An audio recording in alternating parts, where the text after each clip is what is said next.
avec le soutien de la région et de la DRAF.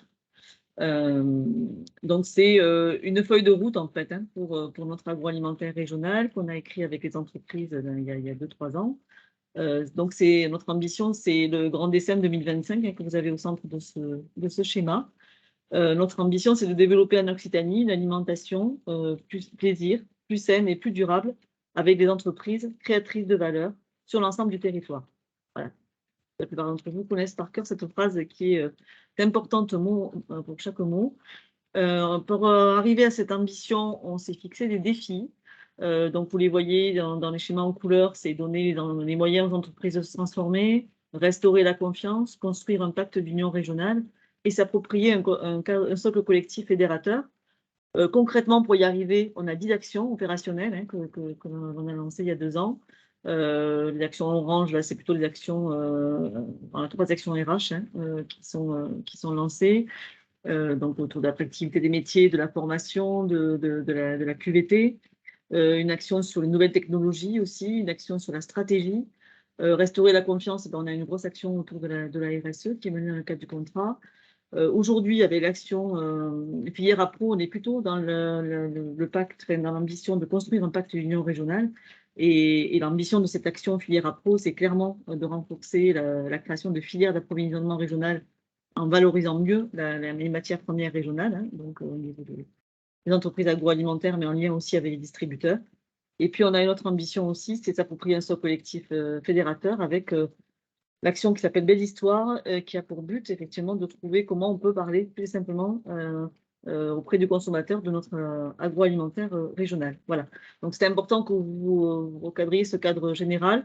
On a toujours une actualité, du coup, dans le cadre du contrat agroalimentaire, des webinaires, aujourd'hui, c'est dans filière appro. Mais on a pas mal d'événements à venir aussi prochainement. Dans le cadre de la semaine de l'emploi, on a pas mal d'événements aussi avec l'action d'attractivité. On a un colloque auquel je vous encourage à venir le 17 novembre après-midi à Lézignan autour de l'action Belle Histoire et on parlera de comment, en communiquant sur nos valeurs, on peut arriver à rendre nos produits plus attractifs. Et puis, n'hésitez pas à aller aussi sur le site du contrat agroalimentaire qui permet chaque fois d'avoir une actualité sur le contrat. Voilà, globalement, le contrat agroalimentaire. Je vous redonne la parole, du coup, Cathy et Marianne. Oui, bonjour à tous aussi, donc, Marianne pour la coopération agricole Occitanie. Alors, pour revenir bon, sur ce que disait Cathy, on a un site qui permet de mettre en avant le contrat agroalimentaire aujourd'hui. Donc, vous verrez bien avec les différents supports sur lesquels on retrouve les actions qui sont menées dans le cadre de ce contrat. Partie com. Ensuite, au niveau des interventions de ce webinaire, on a prévu 3 temps, avec une première intervention qui sera celle de Quentin Mathieu, qui est responsable économie à la coopération agricole et qui va nous présenter la conjoncture économique et faire une intervention un peu allant du macro au plus local sur l'impact du contexte économique aujourd'hui sur les filières, sur l'impact global et puis l'impact sur nos filières agroalimentaires régionales. Et sera complété du coup ce témoignage par cette présentation par 2 témoignages qui sont des témoignages d'entreprises régionales. On s'est dit que ça pouvait être intéressant d'avoir des retours directement d'entreprises de notre région sur l'impact qu'a la conjoncture économique sur leur structure, donc aux différents niveaux, et les moyens qu'elles ont pu déployer pour faire face à ce contexte. Et dans ce cadre-là, on accueillera donc Nicolas Escamès qui représente le groupe Vivadour et Caroline Morin pour l'entreprise Les Sauces Morin. Et on terminera par un temps d'échange. Alors, vous pouvez prendre la parole pendant les interventions. Alors, peut-être pas pendant les témoignages directement parce qu'ils ne vont pas être très longs, mais pendant la présentation de Quentin, il ne faut pas hésiter à poser des questions, soit par écrit, soit en levant la main. Voilà, ça va être une présentation qui va durer une petite demi-heure, donc il ne faut pas hésiter à prendre la parole au fur et à mesure si vous avez des questions. Et alors directement, je passe la parole à Quentin et je passe la main.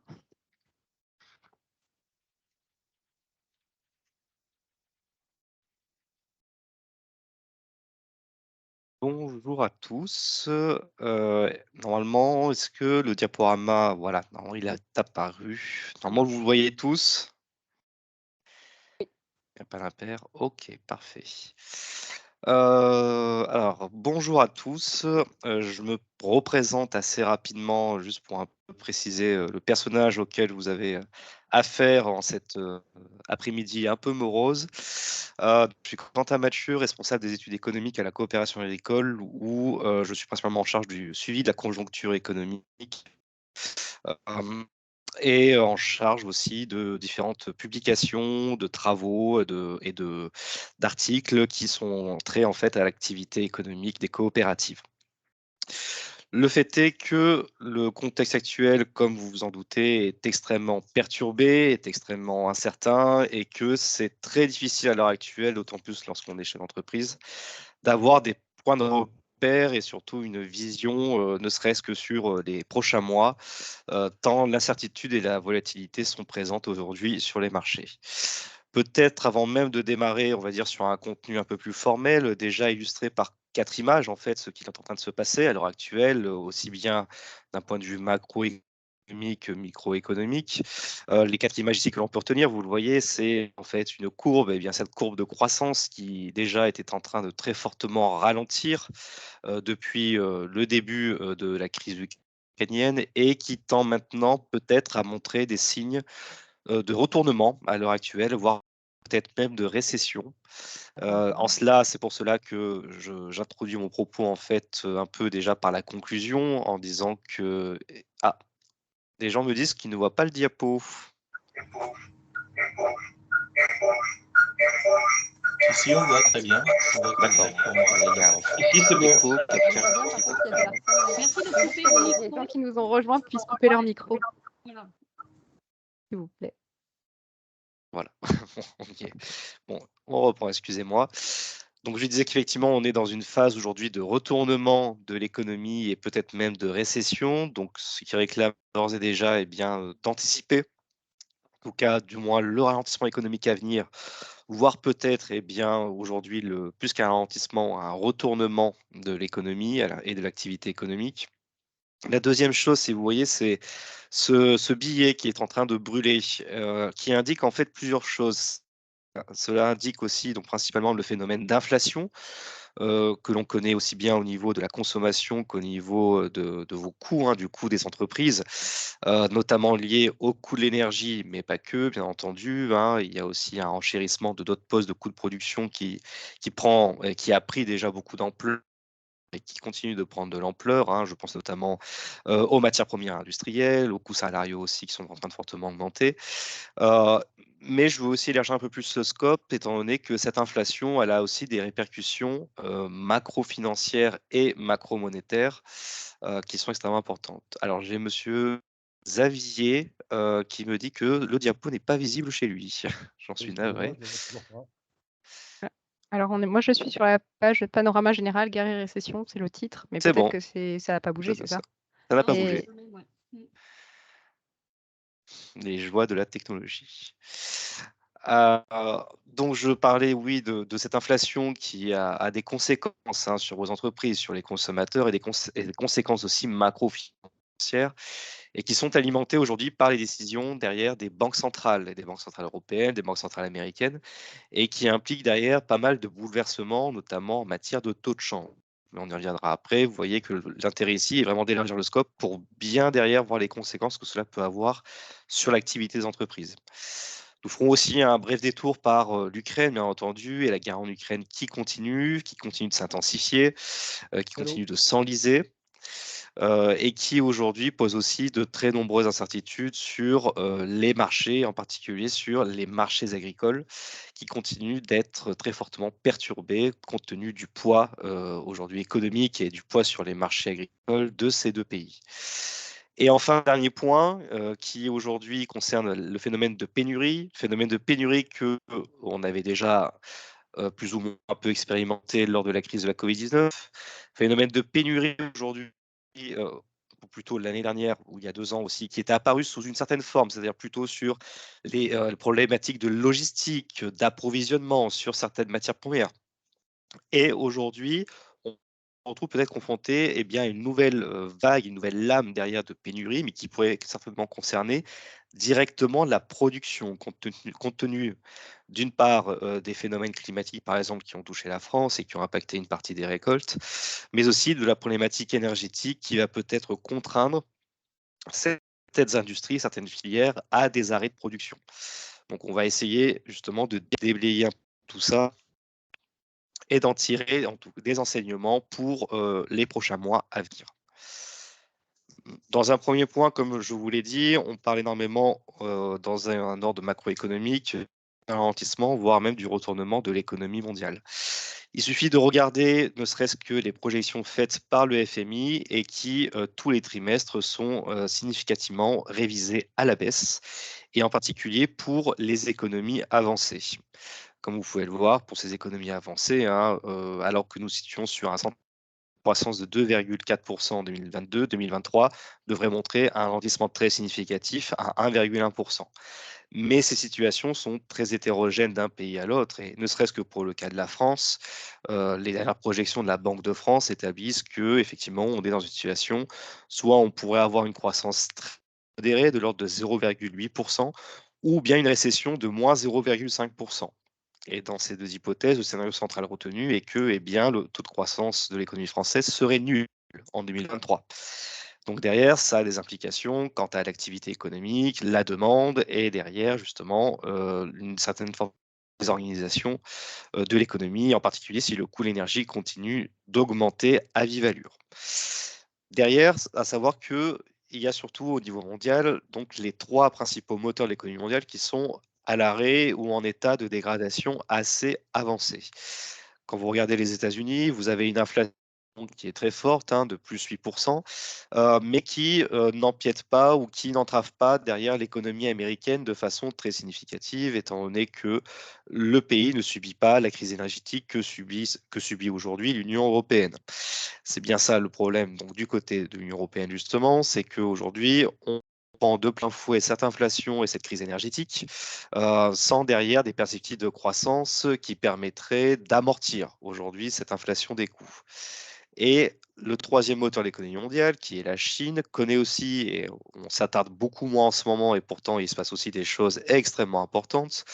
On assiste véritablement aussi aujourd'hui à une forte dégradation de son économie, et avec ce secteur immobilier notamment qui en fait est en train de faire basculer la Chine progressivement vers une crise financière de très grande ampleur. Peut-être que vous avez vu ces images il y a quelques mois où vous aviez en fait des immeubles tout nouvellement construits en Chine qui se retrouvaient à être démolis.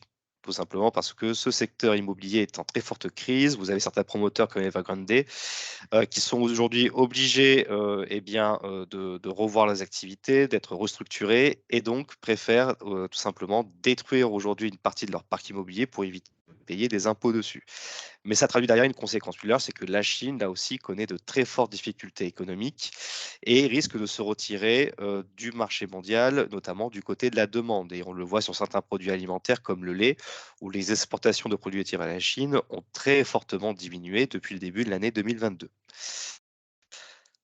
Derrière, justement, sur ces phénomènes inflationnistes, là, on repart donc du côté de l'Union européenne. On voit que cette inflation, elle n'est toujours pas maîtrisée et continue de très fortement augmenter et connaît même un reflux encore plus important au mois de septembre 2022, où le taux d'inflation a atteint près de 10% sur l'ensemble des pays de la zone euro. La France s'en tire un peu mieux avec une inflation de plus 6%, notamment en étant un peu moins exposée en fait par rapport à ses partenaires européens, que ce soit en termes d'approvisionnement de matières premières industrielles ou de produits alimentaires. Ça se ressent aussi d'ailleurs sur les taux d'inflation alimentaire, puisque en Europe, l'inflation alimentaire a pris quasiment plus 12% sur le mois de septembre 2022 par rapport au mois de septembre 2021, et que la France affichait un taux d'inflation de l'ordre de plus 5 à plus 6%.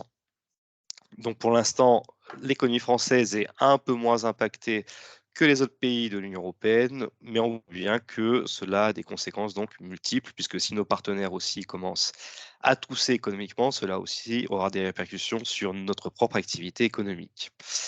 Donc le fait est que 4 points aujourd'hui qui sont à surveiller en matière macroéconomique, c'est les conséquences de la dépendance des économies européennes à l'énergie et de cette problématique de défaillance du parc actuel de production, que l'on connaît particulièrement en France, hein, avec ce parc nucléaire qui peine toujours à redémarrer et qui ne retrouvera pas sa pleine puissance avant début 2023, donc ce qui occasionne aussi un emballement sur les marchés du prix de l'énergie. De risques accentués derrière, potentiellement de coupures d'énergie. Je vous rappelle que donc, les exportations de gaz russe vers l'Union européenne se sont définitivement arrêtées, que certes des réserves stratégiques ont été constituées, mais il faut aussi espérer que les opérateurs n'auront pas des besoins, on va dire, anormalement élevés et que notamment les conditions climatiques seront assez favorables pour éviter d'épuiser de façon trop significative ces réserves. D'un risque derrière aussi de multiplication des ruptures d'approvisionnement. Comme je l'ai dit, après la sortie de la crise Covid, on était déjà dans une forme de désorganisation des chaînes d'approvisionnement logistique. Et bien aujourd'hui, cette crise énergétique est là. Oh, je crois que mon diaporama a sauté, que quelqu'un a pris la main. Alors, C'est a priori Cathy. je pense que tu peux reprendre la main, Mathieu. Quentin, pardon. Pardon pour ce petit désagrément. C'est pas moi. Oui, Xavier, c'est pas vous. Merci. Donc, excusez-moi, je reprenais donc ce point. Donc, comme je disais, une multiplication des ruptures d'approvisionnement en énergie, mais aussi en matières premières industrielles, comme les emballages, hein, entre autres, ou comme des matières chimiques également. Et donc, derrière, s'ajoutent à toutes ces couches déjà qui désorganisent profondément nos économies, des risques monétaires et des risques macro-financiers qui pourraient avoir une ampleur extrêmement importante. Sans vouloir aller forcément loin dans ce détail, hein, mais vous exposez assez rapidement le fait que pour pouvoir contrer l'inflation, les banques centrales activent en général un levier qui est celui du taux d'intérêt directeur. Donc en relevant en fait ces taux d'intérêt directeurs, les banques centrales vont limiter la quantité de monnaie, entre guillemets, mise en circulation. Donc, c'est-à-dire que les banques privées vont avoir plus de difficultés à se refinancer avec un taux d'intérêt plus élevé. Et donc, il va y avoir moins de crédits accordés à l'économie, aussi bien aux entreprises aux consommateurs. Et en théorie, cela permet de contenir et de maîtriser l'inflation. La Banque centrale américaine a très rapidement voulu réagir dès le début de l'année 2022 en relevant de façon très forte ces taux qui étaient aux alentours de 0,25% et les a relevés à un taux de plus de 2,3%, et ceci seulement en l'espace de quelques mois. Ce qui est un événement assez historique puisque dans, on va dire, l'histoire monétaire de la Banque centrale américaine, il n'y avait pas eu un tel relèvement des taux et aussi brutal sur une courte période depuis les années 80. Même lors de la crise économique et financière de 2008 et lors de la période qui s'est trouvée entre 2010 et 2020, les politiques de relèvement de taux se faisaient de façon très progressive et il avait fallu, notamment aux sorties de la crise économique et financière de 2008, près de 4 années avant de retrouver un taux proche de 2%, passant de 0 à quasiment 2%.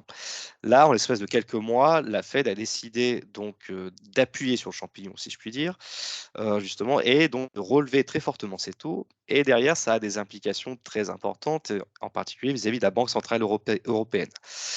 La Banque centrale européenne, qui déjà depuis le début de l'année 2022 avait annoncé des mesures de fin de sa politique accommodante, qui s'appuyait sur deux leviers. D'une part, une politique de quantitative easing, donc une politique de QE, qui consiste en quelque sorte à racheter les titres de la dette obligataire émis par les États européens afin de financer derrière leur dette. Et d'autre part, de relever progressivement ces taux qui étaient à un taux structurellement bas de 0%, et sans parler des taux d'intérêt réels qui, eux, étaient négatifs compte tenu de l'inflation. Donc la Banque centrale européenne a décidé elle aussi de réagir, mais de façon un peu plus progressive, en organisant déjà un premier relèvement de ces taux lors de cet été 2022 à près de 0,5%. Le problème, alors, monsieur Xavier, je vais essayer de répondre à votre question ensuite, hein, je finis cette diapo. Le problème étant que la Banque centrale européenne, au goût des marchés financiers, n'a pas réagi de façon assez significative. Et donc, cela l'a poussé derrière à organiser donc, un deuxième relèvement des taux, et ce dès le mois de septembre, à hauteur de 1,25%. pourquoi est-ce que aussi ces revirements des taux ont des implications non pas seulement sur l'économie intérieure et sur la demande intérieure, elle a aussi des conséquences sur les marchés extérieurs et vis-à-vis des taux de change, puisque le taux d'intérêt, c'est en quelque sorte eh bien, le rendement de l'argent. Et donc, quand vous avez derrière l'économie américaine et des taux d'intérêt directeurs américains qui sont relevés à un taux suffisamment élevé, vous avez les capitaux et donc, qui vont se déplacer vers l'économie américaine. Et là, principalement au détriment de l'économie européenne, compte tenu du fait que les taux se sont relevés de façon beaucoup moins significative. Donc derrière, ça a aussi des implications en termes de taux de change, étant donné que la monnaie américaine, en accueillant ses capitaux et ses investissements, va aussi se renchérir et s'apprécier. Et ce qui s'est passé à l'heure actuelle, c'est que eh bien, la parité de l'euro par rapport au dollar s'est fortement retournée en l'espace de quelques mois et aujourd'hui est en dessous eh bien, de cette fameuse parité d'équilibre qui était auparavant à 1,10 €, ou plutôt 1 € égale 1 dollar. Excusez-moi, c'est l'inverse. Donc 1 € égale 1,10 $. Et bien aujourd'hui, on se retrouve au fait que 1 € est égal à 97 cents de dollars. Donc derrière, ça provoque différents effets aussi sur les échanges extérieurs. D'un côté, ça peut être bénéfique pour nos exportations, puisqu'on va pouvoir exporter à des prix qui sont plus compétitifs par rapport à la parité avec le dollar. Mais d'un autre côté, cela a aussi pour conséquence de renchérir nos importations et en particulier de renchérir la facture énergétique qui est notamment pour la France le principal poste d'importation. Donc c'est pour ça que en plus donc de cette crise énergétique qui a eu pour conséquence de renflouer le prix de l'énergie, on risque aussi d'avoir un effet de change et qui risque d'accentuer d'autant plus la crise. Je prends donc un premier arrêt et la question de Xavier qui dit que le problème est que nous avons une inflation par les coûts et non par la demande. Comment on sort dans le contexte que nous connaissons? Vous avez tout à fait raison, Xavier, puisque peut-être que l'une des erreurs actuelles du gouvernement, c'est de mettre, on va dire, des moyens en faveur d'une politique de la demande et non pas d'une politique de l'offre. Or, vous avez tout à fait raison, l'inflation aujourd'hui ne se transmet pas par le fait d'une demande plus élevée, mais bien par une inflation sur les coûts de production des entreprises. Donc, comment est-ce qu'on sort de ce contexte? Bon, je ne suis pas le ministre de l'économie et ni le président de la République, donc j'ai un pouvoir qui est très limité en ce sens. Mais ça passe normalement par des dispositifs d'aide adaptés et surtout par des mesures de régulation pour pouvoir limiter la hausse des coûts. Le problème étant que, comme je l'ai dit, les moyens actuels sont plutôt mis en faveur d'une protection du pouvoir d'achat des consommateurs et non pas d'une protection des entreprises et de l'économie des entreprises. Donc, ce qu'il faudrait déjà, c'est que les pouvoirs publics changent de braquet et s'orientent davantage vers des politiques de soutien de l'offre, donc soit en intervenant directement sur des marchés en proposant des prix régulés, en particulier pour l'énergie. Ce que peuvent faire après les entreprises individuellement, c'est des clés qu'on essaiera de voir à la fin, mais les marges de manœuvre sont assez limitées. Cela passe par certaines mesures d'adaptation en termes d'énergie, soit des plans d'économie d'énergie, on va dire pour limiter autant que possible la consommation ou d'accélérer les transitions énergétiques qui étaient mises en place. Mais on le sait très bien, il faut plusieurs mois avant d'y arriver, voire plusieurs années. Donc aujourd'hui, c'est un peu tard parce que le choc est de court terme, il est très brutal. Et aussi par eh bien, des mesures, on le verra un peu plus loin aussi, mais certainement des mesures d'adaptation de l'outil de production. Alors peut-être faire tourner les usines avant le pic hivernal, si possible, mais c'est difficile pour les entreprises qui travaillent sur du vivant et des produits périssables. Ça peut être derrière sur des mesures de fermeture temporaire de certains sites pour éviter derrière eh bien, une surcharge des coûts opérationnels. Bon, on pourra bien sûr en rediscuter, mais vous voyez que déjà, on voit bien que les marges de manœuvre sont assez limitées s'il n'y a pas derrière un appui assez fort des pouvoirs publics, et ce qui n'est pas forcément le cas encore à l'heure actuelle. Est-ce que j'ai répondu à votre question, Xavier? Ou du moins partiellement?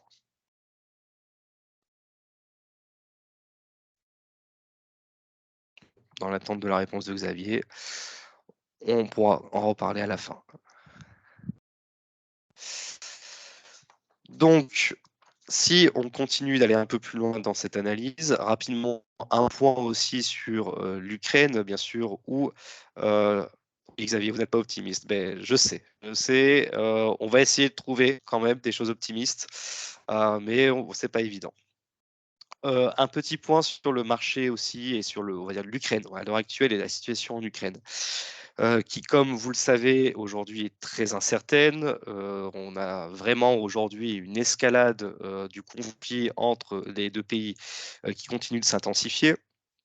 Avec toutefois, il y a 2 mois, on va dire une première détente, notamment par la mise en place d'un accord entre la Russie et l'Ukraine et avec la Turquie comme arbitre au centre de ces discussions pour pouvoir ouvrir un corridor de sécurité maritime et afin de pouvoir sortir en particulier les céréales qui étaient encore contenues en Ukraine et qui avaient pour conséquence d'organiser, on va dire, une forte tension sur les marchés céréaliers et avec des prix qui avaient notamment atteint des records au mois de mai. Ce corridor de sécurité, il a permis en effet depuis cet été de sortir une certaine quantité de céréales, où les exportations ont repris progressivement, où on est passé à un peu plus d'1 million de tonnes et en septembre, on était à environ 3 millions de tonnes de céréales qui avaient pu sortir du pays. Mais cet accord, on voit bien, il est assez fragile et d'autant plus dans le contexte actuel où les pays belligérants continuent de renforcer leurs attaques et en particulier sur des points d'accès logistiques stratégiques. J'ai notamment pris cette carte, donc vous pouvez trouver notamment ce qui permet de traquer les différents bateaux qui circulent à travers le monde. Et vous voyez que sur le bassin mer Noire, on a donc ces 2 cercles que j'ai faits, où avant la mise en place de cet accord, ces 2 cercles bien, étaient vides. Il n'y avait aucun bateau qui circulait. Et on voit bien que depuis bien, la mise en place de cet accord, les circulations de bateaux ont repris. Mais vis-à-vis des derniers des événements en fait, qu'il y a eu ces derniers jours, on voit bien que ces couloirs logistiques aujourd'hui, ils sont très fragilisés. Du fait est que vous avez par exemple eu l'attaque sur le pont du détroit du Kerch, donc qui a occasionné une forte désorganisation, en tout cas sur quelques jours, des flux de circulation. Mais on voit bien que c'est vraiment des infrastructures logistiques stratégiques aujourd'hui qui sont visées des 2 côtés. Et vous avez la partie du côté d'Odessa et de Mykolaïv, donc qui constituent les principales infrastructures portuaires de l'Ukraine, et où vous avez une intensification des combats, et en particulier avec une volonté derrière de reconquête d'une partie des territoires de l'armée ukrainienne, qui pousse en fait vers l'est du Dniepr, donc qui est ce fameux fleuve qui traverse toute l'Ukraine et dont l'embouchure se situe près de Mykolaïv et notamment dans la ville de Kherson et qui est aujourd'hui l'objet d'intenses combats. Ah, ce coup-ci, Xavier, si vous avez effectivement pris la main sur le diapo. Ouais, Xavier, c'est vous qui avez la main sur le diaporama. Quentin, vous pouvez reprendre? Je préempte le diaporama, bon, s'il vous plaît. Hop, on reprend.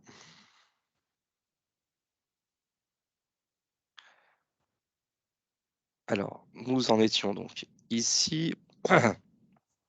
Pour aller rapidement, juste aussi pour finir sur ce point Ukraine, bien entendu parler des prévisions de récolte qui aujourd'hui continuent aussi d'alimenter les perspectives de marché, où d'après les derniers éléments, et bien sûr cela va dépendre de l'évolution de la situation sur le territoire ukrainien, où on envisageait des baisses de récolte de -30 à -40%, et en particulier avec du blé tendre en fait et du maïs qui seraient beaucoup moins disponibles du côté ukrainien et avec 20 millions de tonnes de moins disponibles à l'exportation. Et on voit mal comment cette situation pourrait s'arranger puisque les perspectives ne sont toujours pas bonnes compte tenu du conflit et que ces volumes vont manquer sur les marchés mondiaux, même si certains acteurs, et notamment la Russie, ont vu leur production fortement s'accroître. Derrière, on voit bien que vis-à-vis du contexte actuel, on assiste à un retour sur la volatilité des marchés agricoles. Illustration ici avec le prix du blé sur les marchés à terme, où on a véritablement atteint des niveaux records qu'on n'avait jamais vu, notamment depuis la crise pétrolière des années 70, et avec un pic historique qui avait atteint au mois de mai à plus de 400 € la tonne de blé. Aujourd'hui, on voit bien que vis-à-vis des perspectives de marché, il y a une certaine forme de détente qui avait commencé à s'amorcer sur les marchés, où on était plus sur des prix des céréales qui étaient compris entre 315 320 euros la tonne. Mais on voit bien que ces derniers jours, au fur et à mesure, on voit que la courbe de prix recommence à prendre son ascension et que dans cette perspective, non seulement il va y avoir la question des quantités disponibles sur les marchés, mais il va aussi y avoir la question de la production pour la prochaine campagne. Et c'est là où on a une grosse inquiétude, en particulier sur les engrais et la disponibilité en engrais, puisque je ne vous apprends rien, vous savez très bien que le prix des engrais est fortement corrélé à celui du prix du gaz, le prix du gaz qui a connu aussi une augmentation faramineuse, et qui font que des fabricants d'engrais se retrouvent d'une part à devoir arrêter en fait la production de certaines usines de façon temporaire parce que la production n'est plus assez rentable compte tenu du prix du gaz. D'autre part, vous avez aussi des acteurs qui sont prépondérants sur le marché mondial des engrais et pas de chance, bien entendu, la Russie en termes de fabrication d'engrais, mais aussi de fourniture de matières premières utilisées pour la fabrication des engrais. Donc aussi bien le gaz, mais aussi les différents éléments qui sont utiles pour la fabrication d'engrais composés et d'engrais azotés. Et donc le fait est qu'on a une inflation qui atteint là aussi des niveaux assez inimaginables sur le marché des engrais. Déjà en 2021, on avait assisté à une première hausse très conséquente. Et en 2022, rien que sur le mois de septembre, comme vous pouvez le voir, hein, on a encore un prix des engrais qui a plus que doublé. Donc ça pose de très nombreux problèmes, puisque déjà sur, on va dire, la campagne qui s'est terminée en 2022, disons que la plupart des opérateurs s'étaient couverts et donc avaient bénéficié de prix qui n'étaient pas dans les proportions que l'on connaît aujourd'hui. Mais pour la prochaine campagne 2023, on a forcément une très forte inquiétude puisqu'on ne voit toujours pas de détente arriver sur le prix des engrais et que cette envolée donc, de ce production essentielle, en particulier pour l'exploitation céréalière, et risque d'être là perceptible bien pour l'année prochaine. Et on voit mal encore aujourd'hui comment est-ce qu'on pourrait se sortir de cette situation. Et donc, on aura des répercussions qui vont être extrêmement importantes pour la prochaine année en termes de décision de production et derrière de volumes disponibles sur les marchés mondiaux. J'ai déjà pris pas mal de temps, donc je vais passer assez vite, on va dire, sur ce focus sur l'énergie. Mais on verrait, je ferai un premier stop aussi après pour prendre si vous avez des questions. Bon, vous le savez, on en a beaucoup parlé dans les médias et c'est quelque chose qui quand même paraît assez incompréhensible. C'est pourquoi est-ce qu'aujourd'hui le prix d'électricité atteint des sommets? Tout simplement du fait d'un fonctionnement assez particulier, c'est que le prix d'électricité est en fait directement corrélé au prix du gaz, et en particulier sur le marché européen, où en fait l'ensemble en fait, des unités et des infrastructures sur l'échelle européenne sont liées de façon plus ou moins intense entre les pays. La France est principalement connectée avec l'Allemagne, et l'Allemagne dont les capacités de production électrique dépendent très fortement derrière aussi des approvisionnements en gaz. Donc, je ne vous apprends rien, bien sûr, avec la problématique du gaz Nord Stream et la problématique derrière aussi de désarmement, entre guillemets, du parc nucléaire allemand, qui fait que l'Allemagne se retrouve dans une situation très compliquée et idem aussi pour une partie des économies européennes qui étaient très dépendantes du gaz. Donc la fixation du prix de l'électricité se fait derrière en fonction de la dernière unité de production appelée. Donc du coût marginal de la dernière unité de production appelée. Sauf que les dernières unités de production appelées pour pouvoir répondre aux demandes des États membres de l'Union européenne, dépendent des centrales qui sont rallumées de façon intermédiaire, donc qui ne tournent pas de façon continue. Et ces centrales, elles fonctionnent avec des énergies fossiles et en particulier avec le prix du gaz. Donc c'est pour ça qu'on se retrouve avec une fixation du prix de l'énergie aujourd'hui qui est directement corrélée au gaz et qui font qu'on a ces variations qui sont assez démentielles au niveau du prix de l'électricité et qui font que vous allez vous retrouver d'ailleurs assez prochainement dans la négociation de vos nouveaux contrats énergie, se retrouve dans une situation de très forte incertitude puisque les fournisseurs sont aujourd'hui incapables de garantir un prix en dessous des variations de prix que l'on connaît à l'heure actuelle et qui atteignent parfois entre 800 et 1000 euros du kilowattheure en fonction de la journée et des demandes de la journée en électricité. On pourra bien sûr, et c'est un sujet qui est assez complexe, mais parler aussi d'une certaine forme de dysfonctionnement derrière de l'établissement du prix de marché, et en particulier à l'échelle française, vous avez plusieurs entités en fait qui se côtoient, avec notamment donc l'ARN, l'ARNH, pardon, qui permet en fait, qui est l'accès régulier à l'électricité nucléaire historique et qui est soumise à une forme de quota, et donc qui permet d'avoir de l'électricité moins chère, mais jusqu'à une certaine limite. Derrière, sur la construction du TRV, donc qui s'appelle le tarif régulé de vente, et qui est directement calculé par la CRE, donc la Commission de régulation de l'énergie, ça fait beaucoup d'acronymes, mais qui aujourd'hui se retrouve face à un gros problème en fait dans la méthodologie de construction du prix, étant donné que la pondération notamment opérée par les fournisseurs alternatifs et qui ne sont pas des producteurs d'électricité, eh bien cette pondération est beaucoup trop élevée et fait que le tarif aussi fixé par la CRE est aujourd'hui beaucoup trop élevé par rapport aux conditions réelles de marché. Donc on voit qu'il y a une problématique européenne, une problématique nationale quant à l'établissement aujourd'hui du prix de l'énergie, en particulier du prix de l'électricité. Le prix de l'électricité et de l'énergie, pardon, donc l'électricité et du gaz, qui constituent en fait les deux principaux combustibles utilisés par les industries agroalimentaires, et en particulier d'une industrie donc, qui est très fortement dépendante des énergies fossiles. Le secteur industriel de l'industrie alimentaire est un des principaux secteurs en France qui utilise de l'énergie fossile.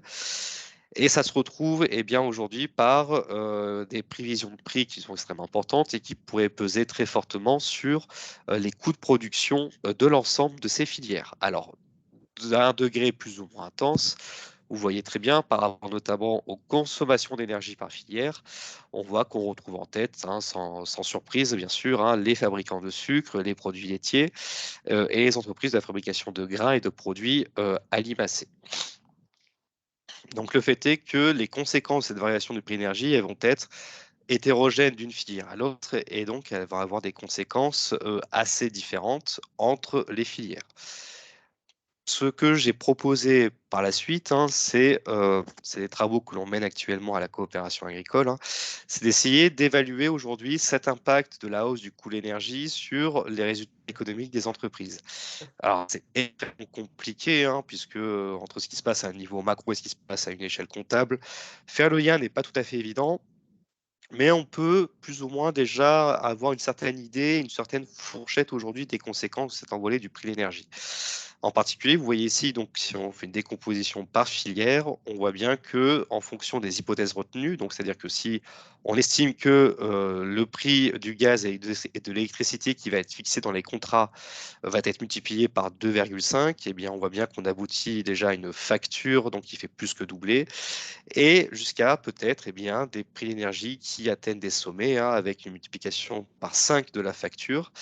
Et on voit bien que pour l'ensemble de la filière industrielle alimentaire, les conséquences sont assez colossales, puisqu'on passerait d'une facture de 2,5 milliards d'euros, c'était le chiffre, en 2020, entre 2019 et 2020, de la facture énergétique de la filière alimentaire, on passerait à une facture de près de 5,6 milliards dans le cas où le prix de l'énergie serait multiplié par 2,5, et à plus de 13 milliards si le prix de l'énergie serait multiplié par 5.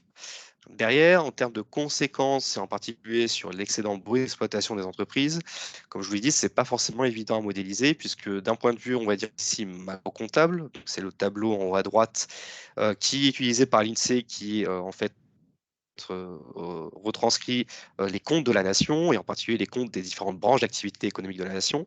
Pour l'industrie alimentaire, ce qui permettrait pour l'instant de compenser, on va dire, et d'atténuer l'impact sur le résultat économique, c'est l'augmentation de la valeur de la production par rapport à l'augmentation de la valeur des consommations intermédiaires, qui est aujourd'hui principalement alimentée par le coût de l'énergie.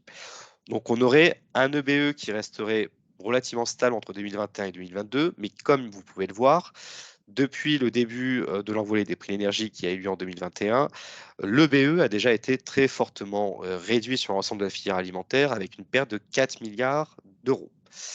Et sur le taux de marge dégagé par l'industrie alimentaire, donc le taux de marge qui est ici l'excédent d'exploitation sur la valeur ajoutée, c'est entre guillemets ce qui reste dans l'entreprise, ce taux de marge aussi continuerait de se dégrader en 2022 compte tenu des hypothèses retenues.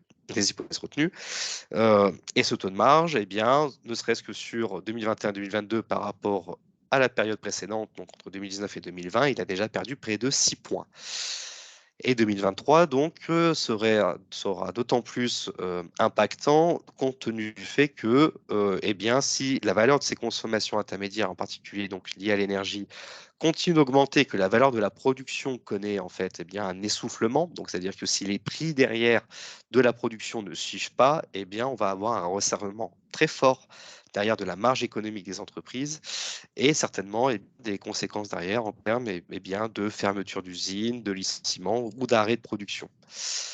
Je rajouterai une dernière chose également, c'est que moi, pour le petit exercice que j'ai essayé de faire, notamment sur les résultats comptables des coopératives, j'aboutissais déjà à minima à une perte de BE de l'ordre de 500 millions d'euros. Pour vous dire, l'ensemble de l'EBE dégagé par le périmètre coopératif, c'est 3,5 milliards. Donc, on aurait déjà une baisse de 15% de l'EBE, et on va dire à minima, vraiment sur une hypothèse assez basse, et sans tenir compte de certaines industries comme l'industrie sucrière. Donc derrière, si on rajoute tout ça, à mon sens, on sera plus sur des pertes de BE qui vont atteindre certainement 1 milliard, 1,5 milliard, et donc une perte de BE qui va plutôt être située entre moins 30, voire quasiment moins 50%. Mais comme je le dis, avec beaucoup d'hétérogénéité entre les filières. Peut-être faire déjà un premier stop ici, et est-ce qu'aujourd'hui, c'est déjà peut-être des choses que vous aviez envisagées, que vous avez déjà évaluées de votre côté, ou pas du tout en fait, et est-ce que ce chiffre vous paraît, eh bien, on va dire, assez cohérent ou délirant? Oui, Monsieur Garcia. Oui, donc je vous remercie pour cette intervention qui est toutefois vraiment pas optimiste, mais J'ai pas réaliste. fini encore. Et vous n'avez pas fini, je pense bien. Je représente le Centre technique régional de la consommation, dont les consommateurs que nous sommes tous. Et je mets en avant une forte inquiétude, voire même une peur panique des consommateurs sur les évolutions que l'on constate, notamment sur les prix de l'énergie, mais pas que, mais ce qui va se reporter sur les prix des produits de consommation. Alors j'ai trois remarques. La question qui se pose, ou des questions, la question qui se pose, c'est jusqu'à quel niveau de prix les consommateurs peuvent-ils aller? Ensuite, une grande partie de la population va être obligée de faire des choix, mais vous savez très bien que choisir, c'est renoncer. On y est confronté tous les jours, hein, tous. Alors, à quoi les consos vont-ils renoncer? Et comment les industries agro vont-elles résister? Et les artisans, j'ai une pensée aussi pour les artisans qui sont le lien social et la proximité avec les consommateurs, qui sont aussi les clients de l'industrie agroalimentaire, qui n'ont aucune aide et aucun soutien. Donc, c'est quand même actuellement, là, la situation est critique, mais elle est critique pour l'ensemble de cette filière qui comprend l'agriculture, les industries agroalimentaires, les consommateurs, les producteurs, bien entendu, au départ, et même les artisans au plus près des consommateurs. Alors, voilà mes inquiétudes et un peu le questionnement que les gens se posent, quoi, et qu'ils nous posent. Ok. Alors, ce que je vous propose, c'est que c'est l'objet des diapositives suivantes. Donc, comme Ah, ok, ça, d'accord. on va en Parfait. parler et puis on va Parfait. l'aborder. J'en profite aussi, je vois donc Sylvain Maurice qui nous signale que France Stratégie annonce une perte de l'indépendance alimentaire pour les consommateurs avec de l'information, et quel serait alors l'impact pour nos entreprises face à la crise? Je vais y venir aussi juste après, d'accord? Je vais en toucher un mot justement, et en particulier sur la partie Occitanie, si vous me permettez. Et enfin, Xavier parle aussi que la répercussion des hausses liées aux matières premières, oui, mais il y a une élasticité limitée au prix de la part des consommateurs, c'est tout à fait vrai. Pour notre part, malgré une hausse des prix, une perte importante de notre marge brute. Et effectivement, c'est, on va dire, tout l'objet aussi difficile derrière dans cette tentative de modélisation. La plupart de nous, en tout cas conjoncturistes et économistes, on se casse un peu les dents dessus. Mais la question, effectivement, c'est ce qu'on appelle le pass-through, c'est-à-dire à quel point ces hausses de prix peuvent être transmises jusqu'aux consommateurs. Et on le voit très bien, bien entendu, tout le monde essaie de limiter cette hausse des prix pour essayer aussi de garder de la clientèle. Et on parlera aussi des cas des distributeurs qui accentuent d'autant plus la pression est là sur un fournisseur pour limiter la hausse des prix. Et donc, mécaniquement, le seul levier derrière qui va être touché, c'est la marge. Et la marge dégagée par vous, les entreprises. Donc, effectivement, on en est là aujourd'hui et on peut s'attendre effectivement derrière à on va dire vraiment à une période assez difficile, hein, où on voit mal comment est-ce qu'on ne pourra pas avoir une baisse des marges aujourd'hui et de retrouver de la valeur. Il va certainement falloir passer ce cap le temps que derrière la conjoncture économique se redresse. Et on parle aussi je vois dans le chat, hein, de grippe aviaire. Effectivement, on va en parler. On va en parler aussi un peu après, si vous me permettez. Je vois très bien que vous anticipez les questions. C'est parfait. En ce qui concerne, là, je retourne sur un focus France, hein, derrière, juste aborder aussi un certain point, c'est que ce qu'on assiste depuis, on va dire, la sortie de la crise sanitaire, et on le sentait arriver, c'est que, eh bien, l'État, en fait, au fur et à mesure, se désengage en fait des mesures de soutien qu'elle avait prises en faveur de l'activité économique des entreprises. Et on voit très bien que ce désengagement, en fait, en particulier vis-à-vis des structures économiques et des entreprises avec des structures économiques assez fragiles déjà au moment de la crise sanitaire, eh bien, se retrouve très fortement dans le rouge. Et c'est pour cela aussi que l'on assiste à un très fort rebond des défaillances d'entreprises. Et en particulier, ce qui est marquant dans cette conjoncture actuelle, c'est que ces défaillances d'entreprises, elles ne passent pas par eh bien, des mesures de redressement. Elles passent directement. Tu m'as envoyé tout ce que. Ah, Nicolas, on vous entend, excusez. Boris, je crois que c'est Boris, on entend le micro. Donc je disais que on assiste aussi là, eh bien, à une montée très forte des défaillances d'entreprises, pas encore à niveau, on va dire, d'avant crise sanitaire, mais que tout de même c'est assez significatif et surtout des entreprises qui passent directement par la case liquidation et non pas par la case redressement. Et ça concerne en particulier des TPE et des entreprises de très petite taille et donc aussi derrière de l'artisanat. Après, en fait, cet élan entrepreneurial, on va dire, auquel on avait assisté après la crise sanitaire, on voit bien que ce mouvement commence à fortement se contracter et même à se retourner. Et donc, cela va avoir des conséquences sur, on va dire, la partie base du tissu industriel, hein, et sur cette forte hétérogénéité du secteur industriel. Mais le fait est qu'on sent déjà venir, en tout cas, ces dangers du côté des entreprises des plus petites tailles et que cela commence aussi à impacter de plus en plus les entreprises de plus grande taille. Et c'est aussi lié aussi à la conjoncture économique et macrofinancière, comme j'ai exposé avant. C'est-à-dire qu'avec le futur relèvement des taux d'intérêt, opéré par la Banque centrale européenne, ça va se transmettre au fur et à mesure sur le secteur privé. Et donc, ça risque aussi d'impacter derrière la capacité d'investissement des entreprises et également la charge sur leurs dettes. Et donc, derrière aussi de renforcer des difficultés financières et en plus des difficultés de l'activité économique. Donc, c'est pour ça qu'on voit aussi quelques prévisions, et notamment, c'est les prévisions, c'est les graphiques en bas à droite exposés par le cabinet Xerfi, où eh bien, la production en fait, hein, des industries agroalimentaires, après avoir connu une croissance assez modeste en 2022, risquerait de passer dans le négatif en 2023 et de perdre moins 0,7%. Et à cela, rajouter donc, eh bien, comme on l'a dit, l'enchérissement des coûts de production et les difficultés d'approvisionnement qui continuent de se multiplier, en particulier sur les matières premières agricoles et les matières premières industrielles. D'où le risque d'ailleurs que vous avez souligné pour la plupart d'entre vous, hein, sur une problématique derrière de production amont et qui fait que eh bien, les entreprises vont peut-être de façon assez paradoxale en fait se retrouver en sous-capacité de production alors que elle est encore en train à l'heure actuelle de rattraper, on va dire, le ralentissement économique et le ralentissement de la logistique des années précédentes. Les carnets de commandes aujourd'hui sont très remplis, mais le fait est qu'on risque de manquer aussi de matières premières agricoles, on risque aussi de manquer de main-d'œuvre pour pouvoir transformer la production. Et la conjoncture économique en 2023 risque de se retourner et avec une baisse significative de la demande. Donc, c'est très compliqué à gérer parce qu'il y a un phénomène d'inertie à l'heure actuelle dans le business cycle des entreprises qui font que les décisions que vous prenez à un instant T, qui paraissent tout à fait logiques et qui répondent à la demande actuelle, risquent d'être en fait contracycliques avec ce qui va se passer dans les prochains mois. Et ça aussi, c'est un véritable souci en termes d'organisation industrielle. Je passe donc aussi sur ce petit point qui concerne plus spécifiquement l'Occitanie. Alors, bien entendu, je ne connais pas aussi bien que vous hein, les différentes spécificités régionales hein, de la région Occitanie.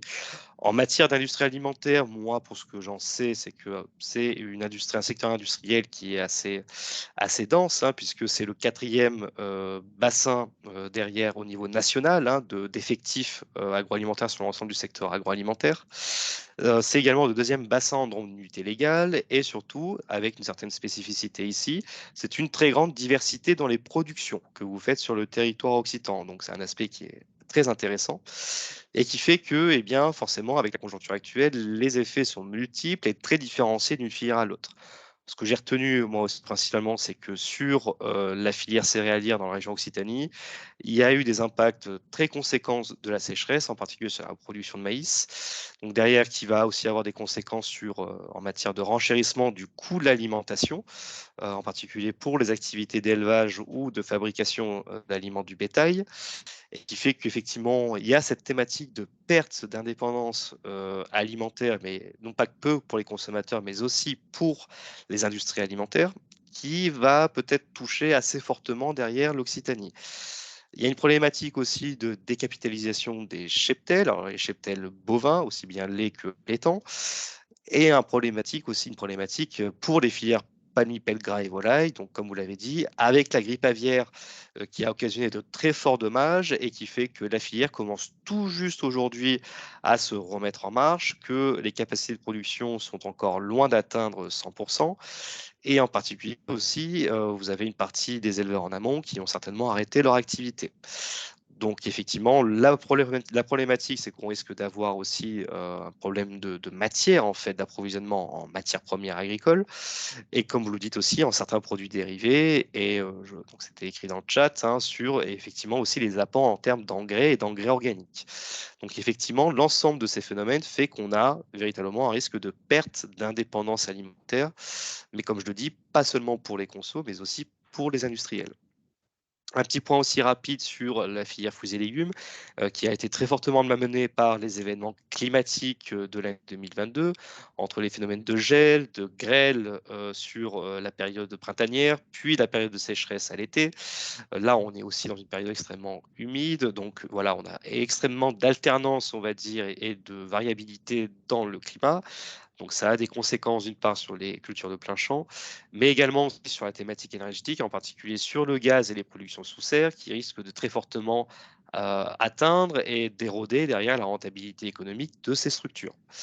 Donc, à retenir, en fait, si on devait retenir peut-être une conjoncture sur la région Occitanie, c'est un risque de baisse de production en amont, des difficultés là aussi pour l'ensemble de la filière alimentaire qui concerne le niveau national, c'est des difficultés de recrutement pour couvrir des postes de production dans les usines. Donc des capacités de production qui se retrouvent très fortement sous tension et un risque là aussi de montée des importations. Je n'ai pas eu le temps de constituer les statistiques, mais ce que j'avais observé, c'est notamment que pour la région Occitanie, en fait, c'est une région en termes d'exportation et d'importation agroalimentaire qui est assez à l'équilibre, c'est-à-dire que vous exportez autant que vous importez, mais on voit bien que la marge qui était dégagée, donc qui était assez faible hein, en matière de surplus commercial, eh bien, s'érodait déjà très fortement ces dernières années et que entre 2022 et 2023, on risque quand même d'avoir, eh bien, peut-être pour la première fois, une balance commerciale pour la région Occitanie qui serait négative compte tenu des différents éléments présentés ici. Donc effectivement, gros danger aujourd'hui à prévoir et à anticiper. Quentin, je me permets Oui, juste, si tu peux un tout petit peu accélérer, il nous reste je sais. pour qu'on garde un peu de temps pour les intervenants. Merci. Pas de problème, j'accélère. Donc rapidement, je passe sur cette diaporama, donc uniquement ici, qui était là pour vous illustrer cette espèce de déconnexion qu'il y a entre la sphère agricole, industrielle et alimentaire en termes de variation des prix et de variation des indices. Puisque vous pouvez voir que l'indice de prix en fait, des moyens de production agricole et des prix sortis ferme a augmenté de 40 à plus 50% en l'espace d'un an. Derrière, vous avez l'indice des prix sortis industrie qui a augmenté de près de 25% et l'indice des prix à la consommation, donc là au sein des rayons de la grande distribution, qui lui eh bien, augmente de façon beaucoup moins significative, a augmenté certes là d'un peu plus de 10% sur les derniers mois, mais qui constitue en fait un premier rattrapage, et un rattrapage toujours pas suffisant compte tenu des envolées de prix qu'ont connu les secteurs plus en amont de la filière. Je passe aussi sur le diaporama que vous pouvez voir, donc c'était juste une enquête aussi qu'on avait menée quant à l'état des négociations commerciales entre distributeurs et coopératives. On voit bien qu'aujourd'hui, certains distributeurs apparaissent plus vertueux que d'autres, et à l'inverse, d'autres aujourd'hui sont clairement mis au banc des accusés. Compte tenu des pratiques aujourd'hui effectuées, alors vous connaissez très bien ça en termes de pénalités logistiques, en termes d'application des nouveaux tarifs, et qui font qu'on a vraiment certaines centrales d'achat aujourd'hui et certaines enseignes qui sont très nettement ciblées et qui ne se montrent absolument pas compréhensives et vertueuses dans le contexte actuel. On m'avait demandé également de faire un petit détour par la bio. Alors assez rapidement, là aussi, et vous connaissez certainement ces chiffres, c'est que c'est la soupe à la grimace aujourd'hui pour le secteur du marché de la bio, puisque on pressentait déjà en fait à la fin de l'année 2021 un ralentissement assez significatif, une perte de vitesse en fait dans les achats de produits bio dans la plupart des enseignes alimentaires, et que 2022 risque en fait de confirmer, plus même que de confirmer ce retournement de situation, et d'emmener les produits bio vers des territoires très négatifs. En particulier, le contexte actuel qui fait qu'avec l'inflation que connaissent aujourd'hui les ménages, il y a des choix drastiques qui sont effectués. Et donc, les produits bio subissent très fortement aujourd'hui ces arbitrages des consommateurs qui tendent plutôt à se retourner vers des produits type premier prix ou de marque du distributeur. Donc, c'est déjà un premier coup donné derrière aux produits de marque bio. Et aussi derrière, un problème, ou plutôt des décisions des consommateurs, et notamment des consommateurs que l'on pensait adhérer aux produits biologiques, ce qu'on appelle des consommateurs occasionnels, et qui suivent le mouvement aujourd'hui actuel qui consiste à rationaliser ses achats, à abandonner certains achats plaisir, et donc les produits bio se retrouvent aussi directement malheureusement mis de côté.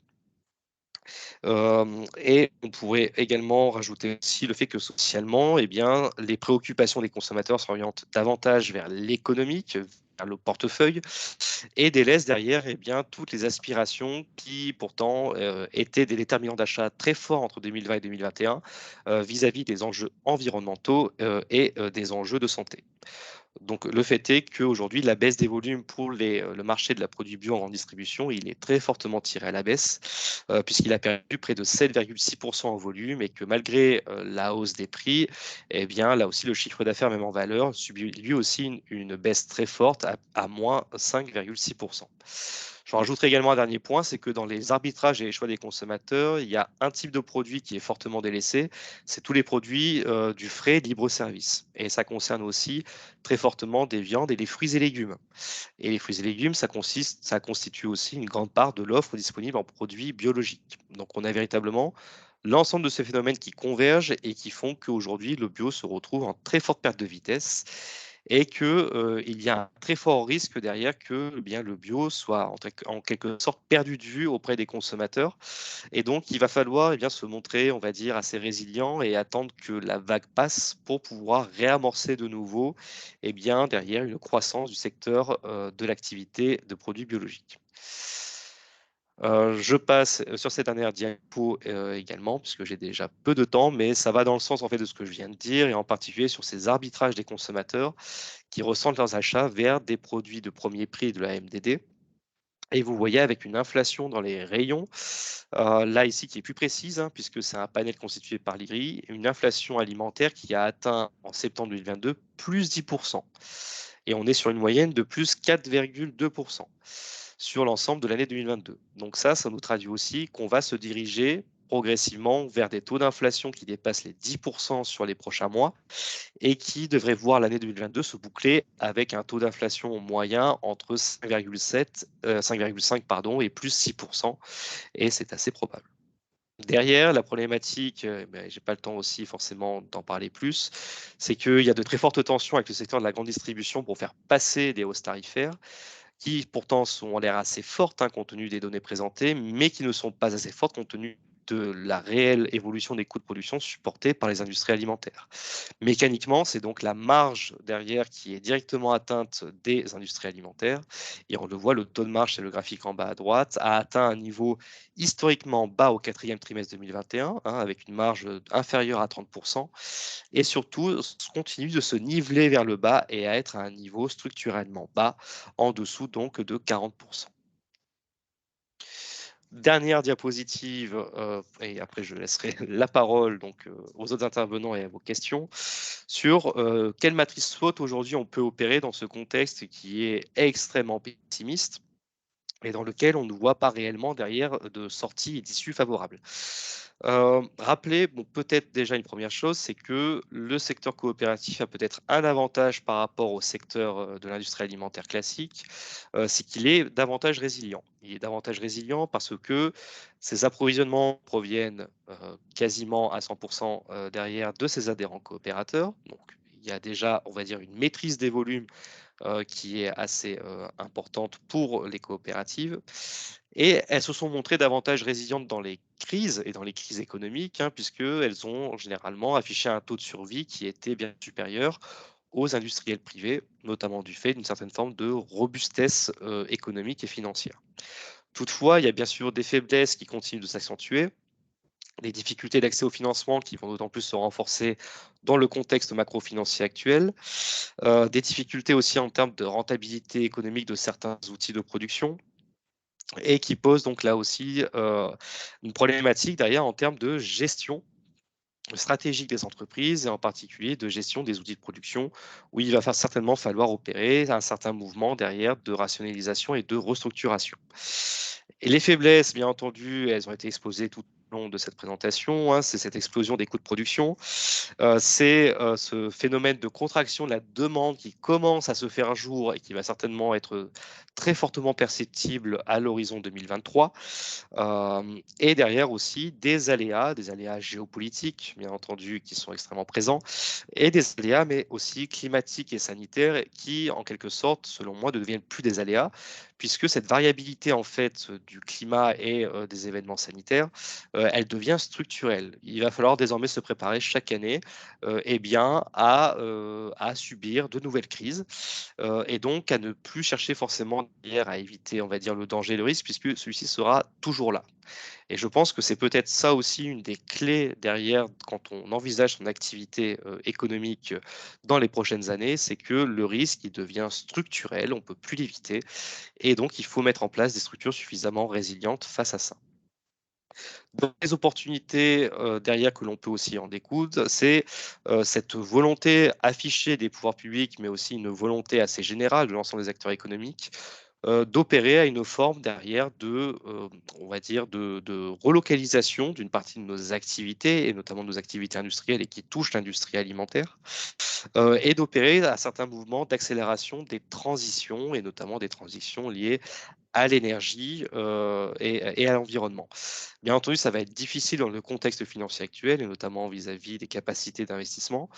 Mais ce mouvement-là, qui était déjà en train de s'amorcer, il va falloir aussi le poursuivre, puisque ça sera aussi des gains derrière, des gains économiques et sociaux pour l'avenir. Et je terminerai aussi également que on a peut-être aussi derrière des opportunités de production aussi à explorer dans ce contexte actuel, puisque on voit bien que va se poser une certaine forme d'accélération derrière dans la recherche de nouveaux produits, de relocalisation de certains produits alimentaires, aussi peut-être de production de nouvelles sources d'énergie, et sur lequel l'agriculture aura et l'agroalimentaire auront certainement, on va dire, un rôle à jouer extrêmement prépondérant. Voilà, j'en ai dit déjà beaucoup. Je vous laisse la place donc pour des questions et ensuite je céderai la parole aux autres intervenants. Oui, Monsieur Garcia. Oui, je vous remercie pour cette présentation d'une clarté absolue. On comprend bien ce qui se passe et bien sûr on le regrette parce que si on n'a pas nos entreprises, notamment en Occitanie, qui tiennent le choc, et j'espère qu'elles le tiendront, on est obligé d'importer. Et là, ce n'est pas ce que souhaitent les consommateurs. Mais par contre, une question, est-ce que vous avez constaté qu'il y avait une compensation de l'achat de produits bio par des produits locaux ou en circuit court ou par des produits importés et qui sont bien sûr moins coûteux. Et ça, c'est important de... Alors, moi, d'après en tout cas les différentes informations que j'avais pu recueillir, hein, c'est que même on va dire le secteur des circuits courts ou les achats effectués sur les marchés, il n'y a pas forcément de données officielles dessus. Mais on voit quand même que des consommateurs sont plutôt en retrait quand même, hein. Et le fait est que effectivement, comme je dis, il y a la chasse aux économies qui est extrêmement présente, hein. Donc ça concerne derrière les promotions et ça concerne aussi donc les produits moins chers. Et c'est vrai que les importations, effectivement, eh bien, on le voit, continuent de trouver, on va dire, des faveurs auprès des consos. Donc on va dire l'embellie que l'on avait connue après la crise sanitaire, pendant la crise sanitaire déjà en termes de volonté de renationalisation de la consommation, aujourd'hui, il s'estompe par rapport aux réalités derrière des marchés, de la réalité des consommateurs, en fait. qui Donc, correspond effectivement, il y a cette à nos substitution. études en interne aussi. Disons, on se retrouve sur les mêmes lignes. Là, c'est un problème parce que on travaille avec des importations et on va perdre aussi de la qualité et ça va mettre en cause aussi nos aliments, enfin nos fabrications sous label. Donc, Tout à fait. c'est vraiment, toutes les filières sont touchées. En fait. Monsieur Maurice a levé la main aussi. Oui, Là, bonjour. non. Ouais. Allez-y. Ouais, j'ai levé la main parce que je vais répondre aussi à la question sur l'inquiétude sur nos filières et l'attente des consommateurs. C'est vrai qu'Unicor, on a 45 magasins de vente de produits de consommation et des produits labellisés, produits de l'Aveyron. Il s'avère qu'aujourd'hui, nos consommateurs regardent le prix aux dépens même des labels. On produit du lait bio. Aujourd'hui, le lait bio est rémunéré moins cher que le lait traditionnel. Et nos consommateurs achètent du lait qui ne vient pas forcément de France. Les tomates, les fruits et légumes sont importés. Et l'inquiétude pour le consommateur, il est moins sur la perte de qualité que sur la perte du produit, puisque, comme disait France Stratégie, en 2025, la France importera plus de 50% de ses produits alimentaires grand public aux dépens des produits faits en France. Donc l'inquiétude porte plutôt sur les produits de haute qualité dans lesquels nos agriculteurs sont engagés, les labels rouges, les IGP, les produits bio, puisque le consommateur aujourd'hui achète de la tomate marocaine qui utilise des pesticides et n'achètera pas les tomates de Marmande.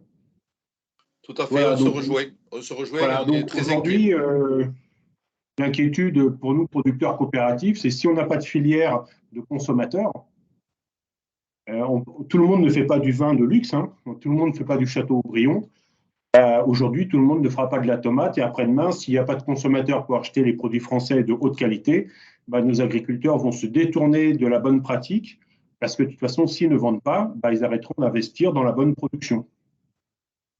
Voilà, donc aujourd'hui, ce paramètre de crise, nos agriculteurs qui font du produit bio, du lait bio, ou de l'IGP, du veau sur la mer, ou des animaux sous la mer, ou de très bons produits aujourd'hui, si personne n'est là pour les acheter, aucun adhérent sera rémunéré, les filières vont s'appauvrir d'elles-mêmes. Et c'est un de nos risques aujourd'hui, on le voit au niveau de la production primaire. Hein. Donc je suis moins inquiet pour les consommateurs que pour les adhérents, aujourd'hui. Je ne voulais pas dire qu'on n'était pas inquiet pour les adhérents. On est très inquiet aussi pour nos transformateurs. Oui, mais j'entends bien, mais c'est vrai que quand on parle consommateur dans les magasins, aujourd'hui, tout le monde va chez Aldi ou Lidl. Par contre, ne va pas aller chez le boucher du coin, ni chez le traiteur. Hein. Voilà. Merci. Tout à fait. Alors, il y avait une question aussi de... alors, j'ai vu qu'il y avait une question dans le chat, mais il y avait une main levée. Je crois que c'est Sylvain. Non, je ne lève pas d'une deuxième fois la main, c'est bon. D'accord, dans le chat, par contre. Il y a une question alors, la question dans le chat est très intéressante là aussi, et je pense qu'il faudrait des heures pour en parler, mais rentre-t-on dans une économie de la rareté? Donc, une question d'Emmanuel. C'est une question assez délicate, mais en même temps qui est extrêmement intéressante sur on va dire, le plan théorique, où peut-être que c'est pas forcément, comment dire, on peut pas forcément tirer des conclusions immédiates. Mais c'est vrai qu'on rentre clairement, on va dire, dans une certaine forme de fin de l'abondance, en particulier du fait qu'aujourd'hui, les chaînes de valeur que l'on connaissait, les liens que l'on avait tissés également aussi avec des pays ou des opérateurs économiques sont en train de se réorganiser, de s'effriter ou de se recréer ailleurs, et qui font qu'on est plutôt, on va dire, dans une période effectivement de transition et qui devrait aboutir vers une économie effectivement qui se repose sur des ressources qui sont moins abondantes. Est-ce que c'est encore une économie de la rareté? L'économie en soi, c'est une gestion de la rareté, hein. Je rappelle, c'est l'Écosse et le nomos, hein. Donc, normalement, l'économie, on est toujours dans la gestion de la rareté. Mais je dirais que surtout, on est dans une période où on est de retour davantage à l'importance de l'économie primaire, voire même d'économie primitive, comme disait Patrick Artus, célèbre analyste financier. En fait, on se rend bien compte aujourd'hui que le fait qu'on ait développé des sociétés et des secteurs de services qui occupent aujourd'hui la majorité de l'économie et de la création de richesses, on voit bien que lorsqu'on est confronté en fait à derrière une coupure de ce qui nous permet de créer de la richesse dans ces autres secteurs, et en particulier ici c'est l'énergie, on est toujours dans une économie qui a fortement besoin d'énergie, dont on n'a pas pu encore s'astreindre, on n'a pas encore fait les mouvements de transition derrière pour pouvoir moins dépendre de l'énergie. Eh bien, la crise actuelle nous rappelle que effectivement, on est toujours très fortement dépendant de l'énergie et que eh bien, cette économie de service, peut-être qu'il va falloir qu'elle se mette un peu plus en retrait et qu'on remette davantage en avant eh bien, les économies du secteur primaire et du secteur secondaire, donc l'économie agricole et l'économie industrielle. Donc, on va peut-être, en fait, on va dire, aboutir à une remise en question du poids aujourd'hui occupé par les trois principaux secteurs, enfin, branches de l'économie, et peut-être revenir davantage, avoir davantage d'intérêt à nous recentrer nos efforts sur les activités de production et moins de services. Alors, merci Quentin. Alors, on va continuer de prendre des questions au fur et à mesure, mais je propose qu'on passe aux interventions parce qu'on va avoir un souci de timing sinon. Du coup, je passe la main et au prochain stop, on pourra revenir un peu en arrière sur vos questions. Je répondrai dans le chat en attendant. Ah oui, voilà, tu peux faire ça. Donc, prochain témoignage, c'est Nicolas Escamès, qui est directeur stratégie et développement coopératif du groupe coopératif Vivadou, et qui se propose de nous faire un petit retour sur justement les impacts sur cette structure. Nicolas. Merci Marianne, bonjour à tous et à toutes. Marianne, je suis en train justement de vous envoyer un SMS parce que j'ai un audit DPEF à 15h30, donc je ne vais pas pouvoir rester au-delà. Donc je vais tâcher de faire vite avant de laisser la parole à Madame Morin du coup. Écoutez, je pense que ça fait une très bonne transition par rapport au SWOT qui a été donné sur la dernière slide, puisqu'on va retrouver l'essentiel. Alors, je vais essayer d'être un peu plus, je ne sais pas si je vais être optimiste, mais mettre un peu plus de lumière dans ce paysage un peu sombre, effectivement, en m'attardant davantage sur les opportunités et sur les forces qui ont été très très bien décrites sur cette dernière diapo que l'on vient de voir et qui reflète parfaitement aujourd'hui la situation chez Vivadour.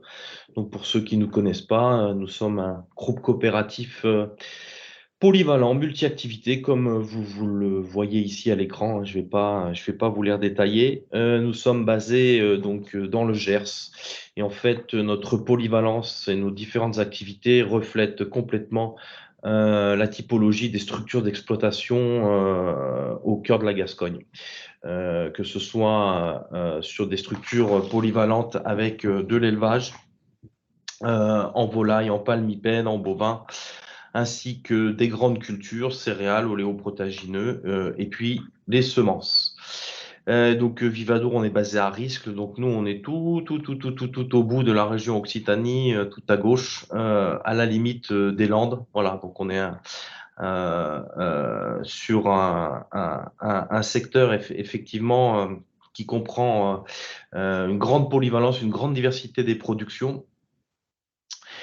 Et en quelques mots, si je dois effectivement me recoller au très bon SWOT qui a été analysé sur la dernière diapo qu'on vient de voir, effectivement, chez Vivadour, cette année 2022, on va dire qu'on passe le cap face à cette crise avec un impact plutôt limité. Nous, l'impact le plus fort, il vient en fait de la situation dramatique que l'on a connue cette année vis-à-vis du contexte climatique, puisque l'ensemble des productions a été touché, soit par le gel et la grêle dans la vigne, soit par la sécheresse effectivement sur les grandes cultures, et on l'a vu dans les diapos précédentes, et par la grippe aviaire l'année dernière. Voilà. Donc, s'il y a un repli et une contraction de l'activité, c'est essentiellement dû en fait plutôt à cet impact climatique et puis sanitaire.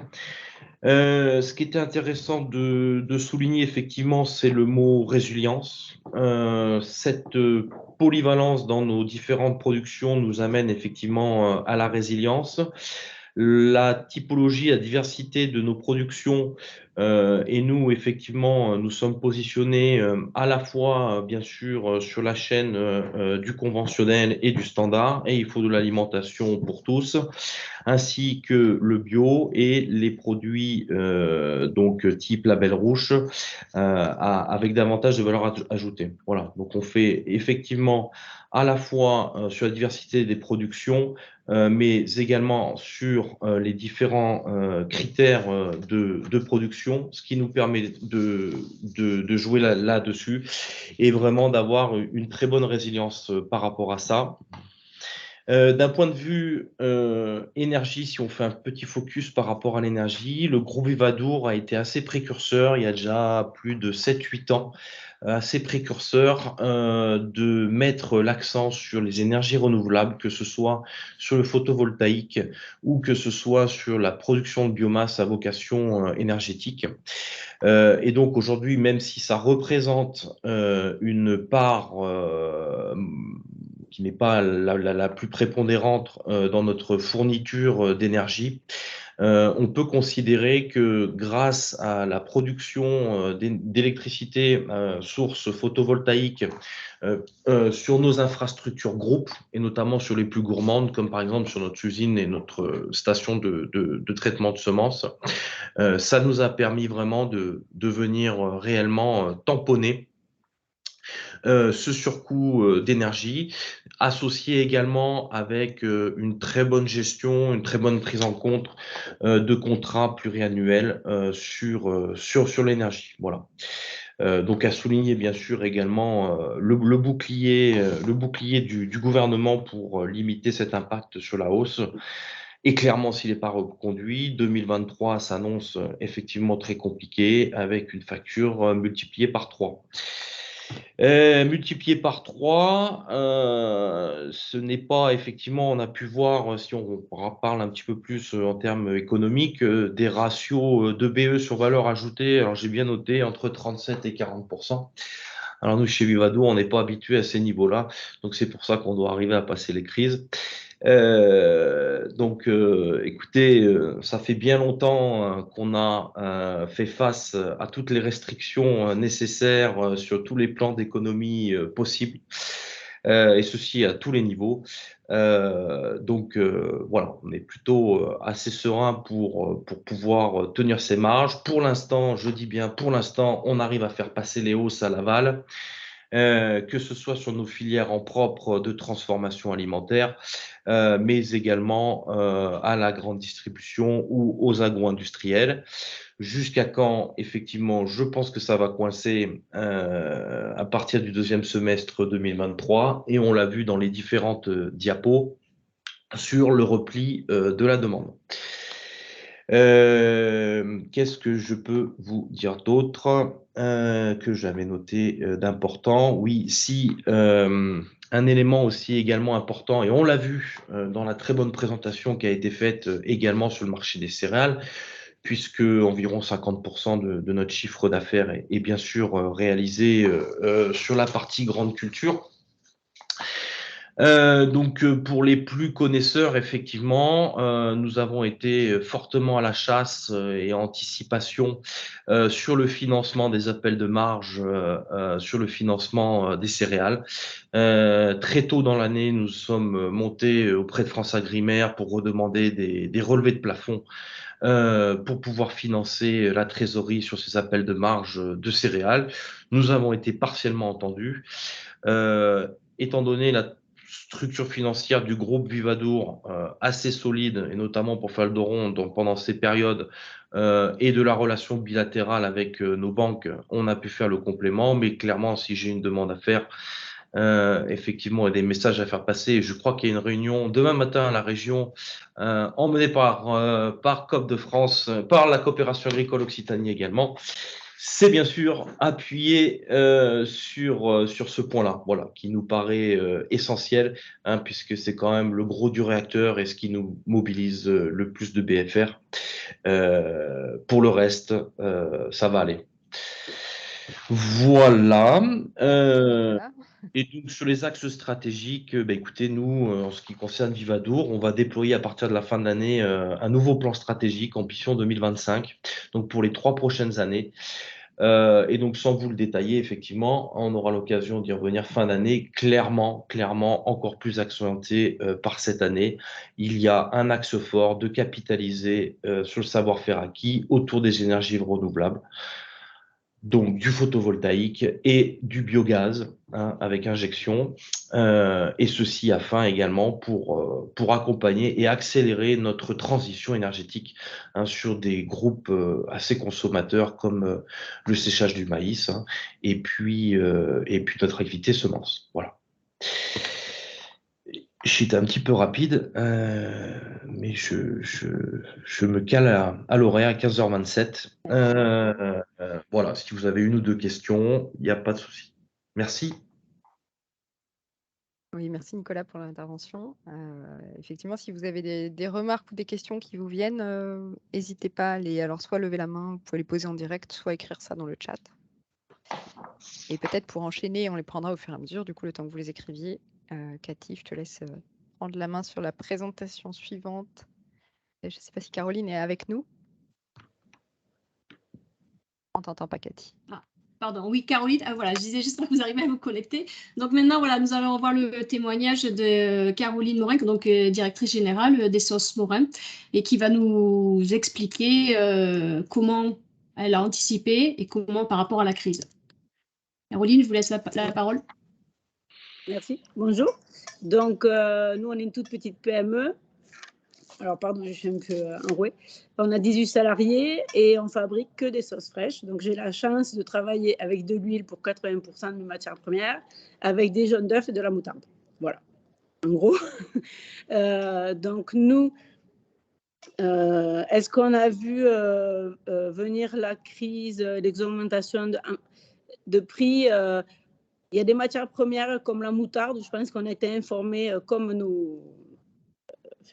les autres producteurs industriels. Et on a pris les devants, on avait la chance de pouvoir stocker, on avait la trésor, et donc on avait gonflé nos commandes l'année dernière. Et donc cette année, en effet, on n'a pas eu de problème pour avoir la moutarde. Pour l'huile, alors toutes nos matières premières, on travaille exclusivement avec du français. Pour notre huile, on travaille avec la seule filière française qui existe, puisqu'on a une huile sans traitement chimique, en culture raisonnée.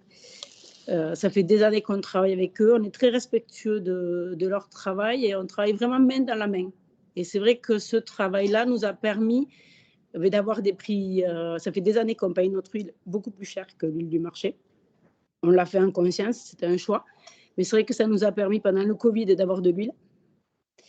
Et on a toujours de l'huile. Donc aujourd'hui, on n'a pas de problème d'approvisionnement de matières premières. On avait la chance aussi d'avoir un très bon développement, d'avoir de la place. Donc juste avant la crise du Covid, on a fait le choix de stocker. Et du coup, on n'a pas de problème d'emballage. Ça nous a permis de faire des économies d'emballage parce qu'on a acheté des camions complets au lieu de faire des petites livraisons. et ça nous a permis de compenser la hausse des matières premières. Donc c'est vrai que nous, sur l'année 2021-2022, c'est des années où, c'est pareil, on s'en sort pas trop mal, on travaille bien, et on n'a pas été trop inquiets. Pour l'année 2023, nos préoccupations, c'est comme tout le monde, c'est l'énergie. Mais c'est pareil, ça fait plusieurs années. Alors, on a une double activité, on est poissonnier de métier. On a toujours notre poissonnerie, donc on est équipé en photovoltaïque depuis plus de 10 ans. Et le site des sauces, on l'a équipé en photovoltaïque, ils vont nous le brancher à la fin du mois. Et donc, le choix qu'on a fait, c'est on va décaler nos horaires de travail. Donc, on va travailler avec le soleil. Et en faisant ça, on pense économiser 75% de notre facture. Alors après, on a pour habitude d'être très proche de nos équipes. Alors, on est une toute petite structure, donc c'est beaucoup plus facile qu'une grosse structure. Et c'est vrai que comme on communique beaucoup avec eux et avec l'ensemble de nos partenaires, quand on a un problème, on le dit et du coup, ça nous permet de passer les caps difficiles ensemble. Ce qu'on va faire aussi, alors moi je vous parle très pratico-pratique du coup par rapport aux intervenants précédents, mais on ne sait jamais s'il y a des personnes parmi vous qui ne sont pas équipées. Voilà, notre équipement, on a vérifié que tous les joints de nos panneaux froids soient nickel. Pas de déperdition d'énergie. On a équipé tous nos compresseurs de boîtiers Icon pour pouvoir faire des suivis de consommation d'air comprimé. Et en fait, on va baisser l'air comprimé le maximum qu'on puisse faire. Donc aujourd'hui, nous, nos perspectives d'amélioration, je ne sais pas, de gestion de crise, c'est des tout petits points, comme le disait Quentin. C'est-à-dire qu'on va jouer sur nos horaires de travail, notre équipement, vérifier qu'il n'y ait aucune déperdition nulle part. Zéro gaspillage. Qu'est-ce que je pourrais dire pour l'année 2023, nous, on est dans la résilience aussi. Donc, on va faire le dos rond. On a la chance aussi d'avoir des très bons résultats. Et du coup, on a choisi, on sait que notre marge va être dégradée. On n'a pas d'équipe commerciale. Notre produit, il est vraiment né sur le bout du doigt du consommateur. C'est du bouche à oreille. On ne fait quasiment pas de pub. C'est vraiment le produit. Donc, on sait que ça va être compliqué. On va essayer de passer le moins de hausse possible. L'année dernière, on a réussi à ne passer qu'une seule hausse en janvier. Et après, on a maintenu... on n'a pas fait de hausse. Et l'année prochaine, l'idée, c'est ça. Donc, on ne va pas passer de hausse en janvier. On a décidé de faire une étude, un pré-bilan pour voir si on peut... si on est obligé, dans quelle proportion, enfin passer la hausse la plus petite possible, parce que comme je n'ai pas de commerciaux terrain, il faut que le prix reste le plus proche de ce qu'il est actuellement. Voilà. Le prix consommateur, moi, je sais très bien que mon produit, s'il passe le prix un certain prix, je suis foutu, quoi. Donc, je préfère faire le dos rond. Tant pis, je gagnerai un petit peu moins d'argent. Je ne vais pas bouger mon produit. Je vais garder mes fournisseurs avec qui j'ai une super entente. Je ne vais pas ouvrir de nouveaux comptes clients. Je vais pouponner mes clients et mon équipe. Et voilà. Nous, on est vraiment dans le... je ne sais pas comment vous dire. Comme si on s'était refermé sur nous-mêmes. Et voilà, la bienveillance, vérifier que tout le monde est bien, qu'il n'y ait pas trop d'angoisse, répondre aux questions et être très transparent sur les situations. Et nous, on a des clients. Alors, en plus de travailler avec de l'huile, des œufs et de la moutarde, je travaille avec des poissonniers pour 99%, donc qui n'est pas un secteur en pleine évolution. Et on est très proche d'eux. Et voilà, c'est un problème, nous, on leur dit, on a connu les problèmes financiers, on sait ce que c'est. Donc, s'ils ont un problème, ils nous le disent. On en parle ensemble, on trouve des solutions. Mais d'être solidaire. Voilà. Nous, et on prévoit pour 2023 une année nulle. Enfin, nulle, je veux dire, pas d'évolution. Donc, on pense qu'on va très bien, travailler, qu'on va bien travailler pour les fêtes de fin d'année. Donc, on a prévu nos stocks en fonction. Et 2023, eh bien, on fera la tortue. Je ne sais pas, on va on va prendre le temps de bien travailler et essayer de ne pas trop angoisser. Voilà, parce que moi, Quentin, il m'a un peu pété le moral. Je suis désolé. Non, mais après, c'est très réaliste, c'est ce qu'on vit, c'est très anxiogène. Moi, je vois toutes les semaines, je reprends mes stats, je reprends mes stocks, je me dis, oh mon Dieu, comment je vais faire? Et en fait, je me rends compte que jusqu'ici, j'ai toujours décroché mon téléphone. J'ai vu avec mes fournisseurs, j'ai vu avec mes équipes, enfin voilà, on en a parlé ensemble avec mes clients et j'ai toujours joué la carte de l'honnêteté. J'ai dit, ben non, là, vous n'avez pas pris de hausse, par contre, tu n'auras pas de promo parce que je ne suis pas capable, je suis toute petite. Et en fait, ça fonctionne très bien. Et nous, aujourd'hui, on est très heureux je ne sais pas comment vous dire, on est conscient de notre qualité de vie au travail et on va essayer de le préserver. Et après, ce qu'on prévoit aussi, c'est un peu d'investissement, malgré tout. Et aujourd'hui, alors, j'ai 12 robots, donc j'ai plus de robots que de salariés en prod, donc beaucoup d'air comprimé. Et j'ai prévu de changer certains... j'ai des filmeuses, par exemple, qui consomment de l'électricité, du film, du plastique, des étiquettes. Mais ça, de passer sur un outil avec un matériau. Voilà. D'essayer de simplifier tout ce qu'on peut simplifier encore. Voilà. Le peu qui reste. Et après, on valorise beaucoup nos déchets. Mais quand je dis beaucoup, on fait de l'engrais avec notre déchet de poisson. On fait des briques en polystyrène avec notre polystyrène.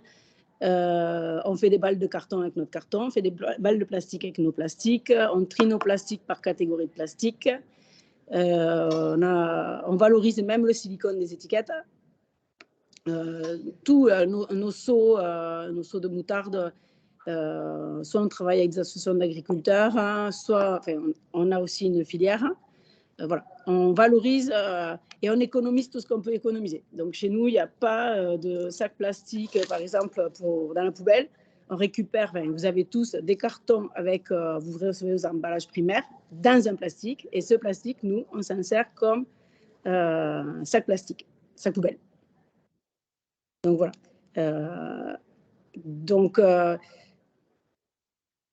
On est très inquiet, comme tout le monde. Mais moi, je préfère rester optimiste un peu et dire, c'est peut-être l'occasion de voir notre métier autrement, de se poser les bonnes questions, de dire, ça ne va pas, mais on va faire différemment. Et voilà, parce qu'on est quand même dans l'agroalimentaire, que je pense qu'on a quand même encore besoin de nous. Et voilà. Je préfère rester positive, Quentin. Il faut chercher des solutions. Oui, mais Caroline, justement, c'est super intéressant dans ce que vous dites, parce qu'il y a un parallèle qui est fabuleux à faire, c'est que la situation dans laquelle on est, elle est aussi liée au fait qu'il y a des liens qui ont été rompus. Et vous parlez justement du fait qu'il faut garder le lien. Il faut garder le lien au sein de l'entreprise, il faut garder le lien avec les partenaires. Et c'est ça que je trouve que c'est parfaitement, en fait, vous prenez le contre-pied de la situation actuelle qui se passe sur les marchés, où on est en pleine désagrégation et déstructuration des liens, et vous appelez au contraire à les renforcer. Et je pense que c'est effectivement une excellente stratégie. Et puis je suis content que vous parliez aussi d'optimisation et de rationalisation, parce que je dis pas que des bêtises, ça me rassure. Et après, si je peux rebondir sur ce que vous dites, par exemple, nous, le Covid, on a été comme vous, c'est-à-dire que le 16 mars, on a fermé notre entreprise. Et ce jour-là, j'ai pris une feuille blanche, j'ai dit à mes salariés, vous mettez tous votre adresse mail sur cette feuille. Et à partir de ce jour-là, on a monté une gazette. Donc, tous les jours, on envoyait une newsletter à nos salariés. Donc, on avait 3 entreprises. On communiquait sur nos 3 activités. On disait tout ce qui se passait. On mettait des recettes pour fabriquer les mains à base de produits qu'on pouvait avoir à la maison. On mettait des vidéos. Et après, il y avait toute une partie juridique. C'est-à-dire qu'on mettait vraiment la partie légale, juridique, et puis la vie dans l'entreprise, et après un petit côté rigolo. Et nous, et ça nous a permis de garder du lien. Moi, je n'ai jamais eu d'absentéisme dans l'entreprise avec le Covid. Jamais. Je n'ai pas d'arrêt maladie. J'ai des familles monoparentales, j'ai des mamans sans permis. Enfin, on est voilà, un tout petit, mais on est vraiment polyculturel. Et j'ai jamais eu de problème. Par contre, j'ai toujours été très honnête. Et le jour où on a arrêté la newsletter, parce que moi, ça me prenait quand même beaucoup de temps, donc j'ai dit, bon, ben là, les gars, on est revenus, maintenant, je vais l'arrêter. Et moi, j'étais très touchée par nos salariés. On est 30 en tout. sur les 2 activités et nous ont dit, enfin moi il y en a certains qui m'ont dit, mais tu sais Caro, la newsletter, nous c'était devenu un moment de famille.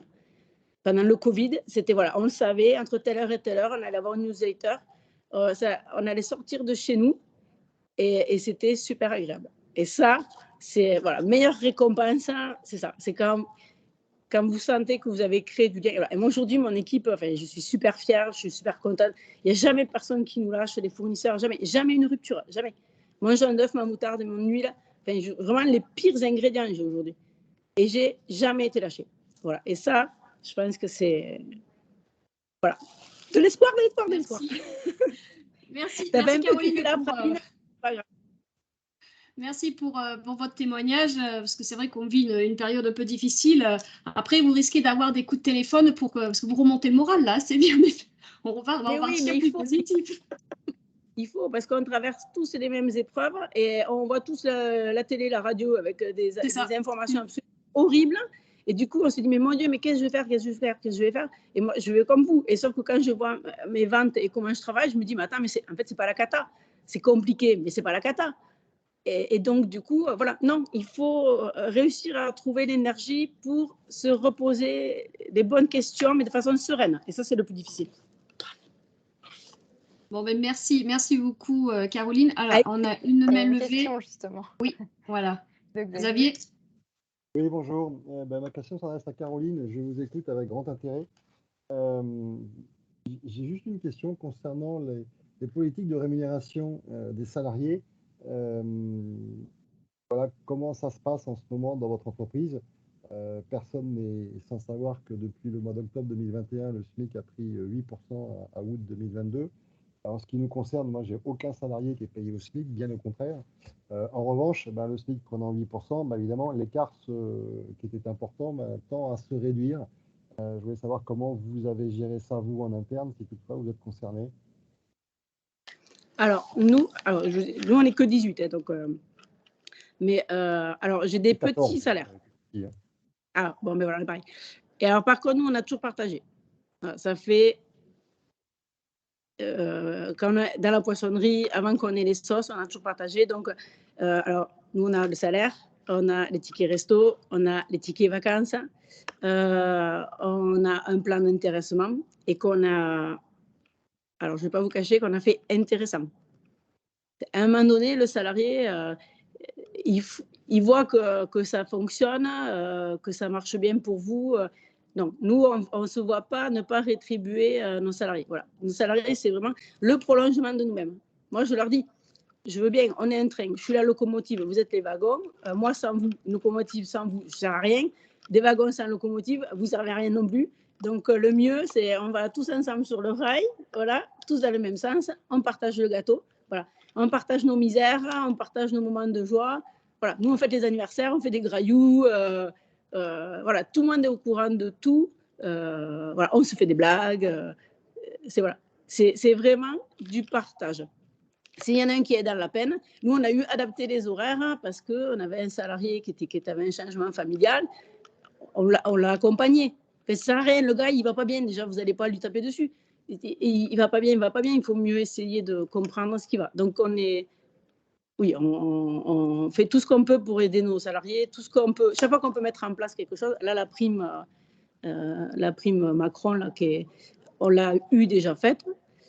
Et là, si on peut, on la refera. Par contre, là, pour l'instant, on n'est pas capable parce qu'on n'a pas assez de visibilité. Mais si on peut, on le fera. Voilà. Et avec plaisir. On est content de partager. Merci. Est-ce qu'il y a d'autres questions?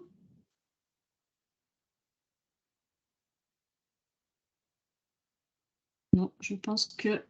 Bon, on a dépassé de 15 minutes le timing, ça va, on n'est pas trop en retard.